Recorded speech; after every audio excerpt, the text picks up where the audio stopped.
Salam Indonesia, Anda menyaksikan berita terkini bersama saya, Madis Kedenekarang. Serangan darat yang mulai dilancarkan oleh militer Israel kini semakin meluas ke Gaza. Tentara dan tank-tank Israel telah bergerak ke bagian utara Gaza yang sekaligus memperluas kehadiran militer Israel ke wilayah kantong tersebut.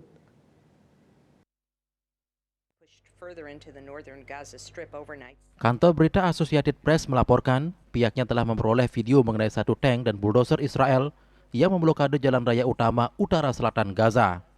Israel mengatakan kepada warga Palestina untuk menggunakan jalan raya itu untuk menghindari serangan darat Israel. Angkatan Udara Israel mengatakan telah menghantam lebih dari 600 sasaran Hamas di Gaza dalam kurun waktu 24 jam. Israel mengatakan pihaknya juga telah menyerang sasaran-sasaran di Suriah dan Lebanon. Militer Israel mengatakan serangan-serangan tersebut merupakan tanggapan atas serangan yang diluncurkan dari Suriah dan Lebanon. Pasukan pertahanan Israel IDF mengatakan selama bentrokan dengan pasukan Hamas di jalur Gaza, pasukan IDF menewaskan puluhan militan yang membarikade diri di bangunan-bangunan dan terowongan dan berupaya untuk menyerang tentara. Sementara Hamas juga telah melaporkan pertempuran hebat di bagian barat laut Gaza. Organisasi Save the Children mengemukakan dalam sebuah pernyataan bahwa jumlah anak-anak yang dilaporkan tewas di Gaza dalam 3 pekan telah melampaui jumlah anak-anak yang tewas per tahun di seluruh zona konflik dunia sejak 2019. Lebih dari 3.000 anak-anak telah tewas dalam konflik Israel-Gaza.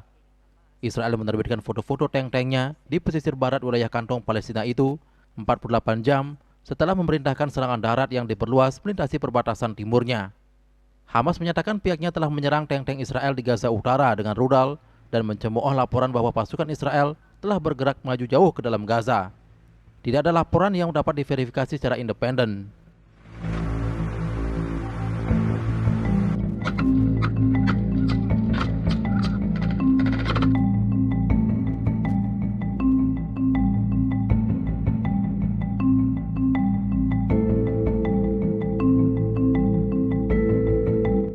Militer Israel kembali mengeluarkan seruan mendesak bagi warga sipil Palestina di jalur Gaza untuk mengungsi sementara ke bagian selatan, menjauh dari pusat perang melawan Hamas.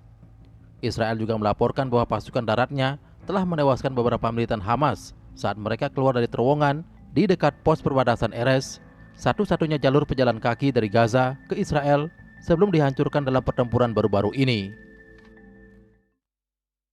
Berita terkini bersama Minyak Kapun Gadapati, Sada Bali Keluarga Sehat. Update terus informasi Anda dengan subscribe dan like YouTube channel Bali TV @newsbali TV. Tetaplah bersama Bali TV. Salam Indonesia.